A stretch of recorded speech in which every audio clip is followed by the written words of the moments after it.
Visualisation உங்களுக்கு நல்லா வருதா இல்லையா? இப்போ சில பேர் சொல்லுவாங்க, எனக்கு வந்து விஷுவலைசேஷன் ரொம்ப நல்லா வருது, எதுனாலும் நான் அப்படியே மனத்திரையில் பார்க்குறேன். எதுக்கு இந்த விஷுவலைசேஷன்னா, நான் எப்போவுமே சொல்லி கொடுக்கறது இந்த ஆல்ஃபா நிலை தியானம் நம்ம சொல்லி கொடுக்குறோம். அந்த ஆல்ஃபா நிலைக்கு நம்ம போன பிறகு ஆழ்மனம் திறக்கும், சப்கான்ஷியஸ் மைண்ட் ஓப்பன் ஆகும். அந்த நிலையில் நம்ம பிரபஞ்சத்துடனே ஒரு தொடர்பில் இருக்கக்கூடிய நிலை, பிரபஞ்ச சக்தி நிறைய நமக்குள்ளே பாயக்கூடிய நிலை.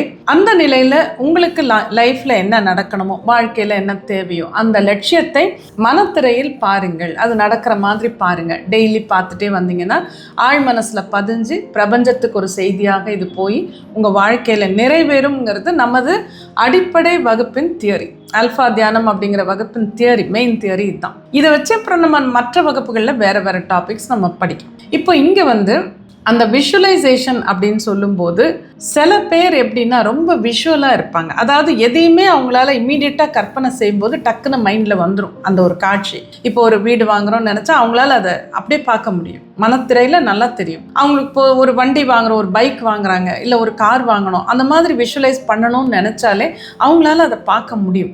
அந்த மாதிரி திறன் அது வந்து பிறவியிலே இருக்கிறது தான். ஒரு சிலருக்கு சிலது வரும், சிலது வராது இல்லையா? அந்த மாதிரி ஒரு சிலருக்கு என்னென்னா விஷுவல் சரியாக வராது. இப்போ ஒரு காட்சியை நீங்கள் மனசில் பாருங்கன்னா எனக்கு அப்படியே ஒரு வேகாக இருக்குது, பிளர்டாக இருக்கும்பாங்க. ஆனால் ஆடிட்ரின்னு சொல்லுவோம், அதாவது ஒலிகள் அவங்களுக்கு ரொம்ப நல்லா கேட்கும். அவங்க என்ன சொல்லுவாங்க, இப்போ எனக்கு இந்த ஒரு விஷயம் நடந்துட்ட மாதிரி, இப்போ ஆஃபீஸில் நான் ஒரு ப்ராஜெக்டை முடிச்சுட்டேன்னா என்னால் விஷுவலைஸ் பண்ண முடியல, ஆனால் என்னால் வந்து அந்த ஒலிகள் கேட்க முடியுது. எல்லாரும் பேசுறது, என்னை பாராட்டுறது, அந்த குரல்லாம் எனக்கு நல்லா கேட்குது, பட் அவங்கள என்னால் பார்க்க முடியலம்பாங்க.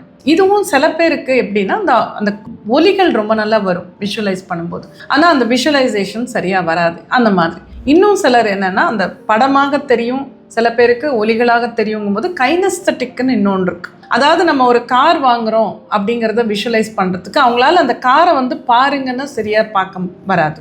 ஒலிகள் கேளுங்க, ஒரு ஹார்ன் அடிக்கிறதோ ரோட்டில் போகிறதுனா அது கூட எனக்கு கிளியராக இல்லைம்பாங்க. என்ன கிளியராக இருக்குன்னா நான் உட்காந்து ஓட்டும்போது அந்த ஸ்டியரிங் பிடிக்கிறேன் பாருங்கள், அந்த ஃபீலிங் எனக்கு நல்லா வருது அப்படின்னு சொல்லுவாங்க. அப்போ அவங்களுக்கு வந்து அந்த தொட்டு உணர்தல் நல்லா வருது. அந்த காட்சியில் என்ன இருக்கோ அது அவங்க கையில் படுற மாதிரி ஃபீல் பண்ணும்போது அவங்களுக்கு நல்லா வருது. இப்படி மனிதர்களுக்கு ஒவ்வொருத்தருக்கும் ஒரு ஒரு விதமாக உணர்வுகள் இருக்குது. அது வந்து டிஃப்ரெண்ட்டாக இருக்குது. அதை அவங்க பயன்படுத்திக்கலாம்.